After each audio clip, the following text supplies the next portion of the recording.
Married, not a maid. This is day 3, okay?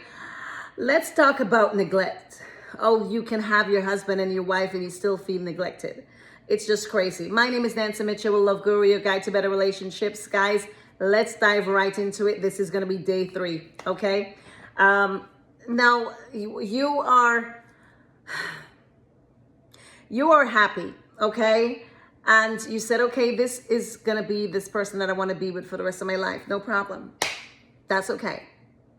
Now, one other thing I would say to you as, going through, or I would say having experience with a lot of married couples, I would say that you try not to begin your relationship or your marriage by saying words as it relates to having, or getting a divorce. Okay. It's something that goes into our subconscious thinking. And a lot of the times we will be there and, I know it's 2025. Okay, guys. So if I was to get remarried right now, I tell you, yes, I would definitely want to, I don't know, man. I would definitely want a prenup. And I'm going to tell you why. Because when there are assets involved and you have kids, you want to make sure that your child is going to be secure. You're going to want your child to be secure where that is concerned. So for that reason, I will get a prenup, okay? However, I don't want to ever, and you can have something basic where you don't have to get into, oh my God, who's going to get the cat? Okay, who's going to get the cat? Those things supposed to just be, you should have a partner that you can work certain things out and not go crazy. And let me not say that. Let me retract that. You know why? Because some of these people are crazy. They will seem okay, and as soon as something happens, you're like, no, I'm getting the cat, I'm getting the dog, it's my dog, and my, so you can't, but you can do a basic prenup. Okay, don't get me wrong. I don't want people to come for me and say, hey, I got married, I didn't do a prenup, and you said I shouldn't get one. I didn't say that. You need to be responsible, okay? You need to always be responsible, especially when you have kids.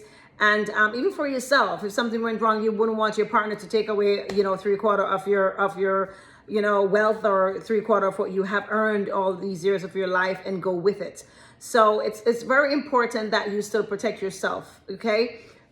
Very responsibility. You take that responsibility and say, okay, this is what I'm going to do. However, never, you don't want to have a conversation with your husband or your wife about getting a divorce. Okay. Don't utter the word. Don't put it into that existence. Don't put it, oh my God, or you have some relationships, the male or the female will keep on looking at them and say, oh, I'm going to divorce you. Oh, I'm going to divorce you.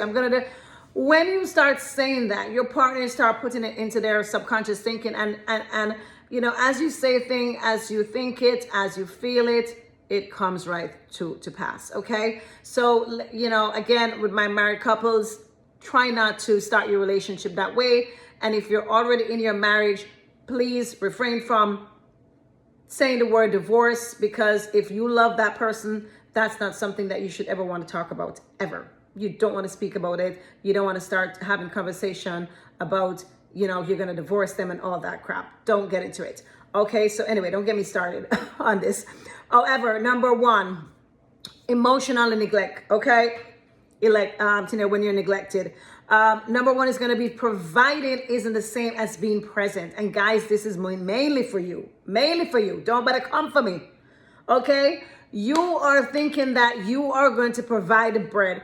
You are going to buy the grocery. You are going to do this and you're going to do that. And you're like, well, you know what? I provide all this shit.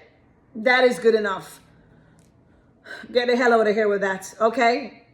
You can buy the goods. You can pay for the stuff. You can pay the bills, but that doesn't simply mean that you are present. Because it doesn't matter what you buy. Yes, we need you to buy shit, but it doesn't matter if you buy the stuff. You're not present. You have to be there emotionally for your wife. You have to be there emotionally for your kids, your family. That's your family. You got to spend time do things with them, make that connection, grow that love that you're supposed to be growing with your wife, with your children. You need to be there and make sure that you're emotionally connected to your family, okay? There's no going around that. That's just final. That is something that you have to do for your marriage if you want to stay married. Number 2, she doesn't want flowers. She wants to be seen. I laugh because I love flowers. So, I like to get flowers. I love chocolate. I love flowers. Who wouldn't want to get flowers? But the saying is that don't buy her flowers and not see her. All right. We females are very emotional and we want to feel connected with our husband. We want to feel, special.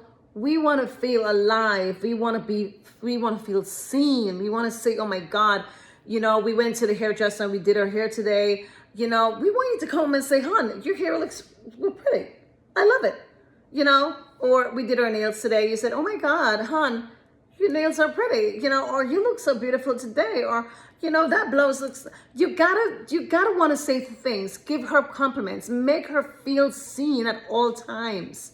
Again, if you want this relationship to work, okay? You don't want to sit there and have this marriage and you're married and then she becomes a maid. She's working 24/7. You're providing and you're like, well, I'm providing. She can do everything else. No, males, no, it doesn't work at all, okay? So number 3, neglect doesn't always look like absence, okay? Sometimes it can be silence. So a lot of people might just say, oh, I didn't, neglect her. I didn't, whatever, you didn't. However, you just shut up and you said nothing. You said, did it a squat. You are just totally silent. And if you're totally silent in the relationship, in your marriage, with your wife, with your kids, you're neglecting them. There's no going around that. It just is what it is. It's the same neglection that you're giving them. So you have to be super, super careful that, you want to make sure that you're going to take that time out and spend, with your family, spend with your kids, make them feel connected, let them feel loved, let them feel special. That's what a marriage is supposed to be. Okay, so don't have her sit there working like a maid, working back and forth, and then you are providing money and you think that is all and you're there silent and you're like, oh, I'm not neglecting her. Guys, please pick up the slacks, start making an effort. And if there's a bridge, if there's a gap in your relationship, in your marriage, I beg of you, find, a counselor, sit down and start the work. Because if you don't work on it, then it's going to sit right there and that bridge is going to go wider, and wider and wider until you cannot connect the dots anymore. It's done. Finito. Finish. So you have to be careful not to make that happen. If you love your wife, ladies, if you love your husband, please don't allow this to happen. Don't allow this to just, you sit there and just let things happen, by the way. And then when they go out there and cheat, you're like, oh my God, he cheated on me. When you sit there and neglect the man. So I'm just saying, okay? Now, that's all I have for you today. Let me go ahead and recap everything here. Emotionally miles apart, all right? You can be in bed, in the same bed, but you're emotionally miles apart. And you're feeling, oh, I'm mixing it up. That's a part of it too, but that's not what I wanted to say. Now, it's about emotional neglect. Number 1, providing isn't the same as being present, okay? Number 2 is going to be she doesn't want flowers. She wants to be seen. Just say that. Number 3 is going to be neglect doesn't always look like absence. It can also be silence. So there you have it, guys. You have to start looking in yourself and saying to yourself, do I want this marriage? Do I want this marriage to work? Do I want my wife to be a maid? If that's what you want, then, ladies, you already know. You already know. Now, that's all I have for you today, guys. If you know anybody that this content would help, I beg of you, please share it. I want them to have it and want them to start learning how to mend their relationship and their marriage. And then if you like my content, please like and subscribe. And if you know anybody who has a hot topic for me, please, I want to hear it. Put it down there. Let me hear your thoughts of what you think about this video. If you've been through this, going through it, knowing somebody that's going through it, I would like to know. This is Nancy Mitchell with Love Guru, your guide to better relationship, guys. Peace. I'm out.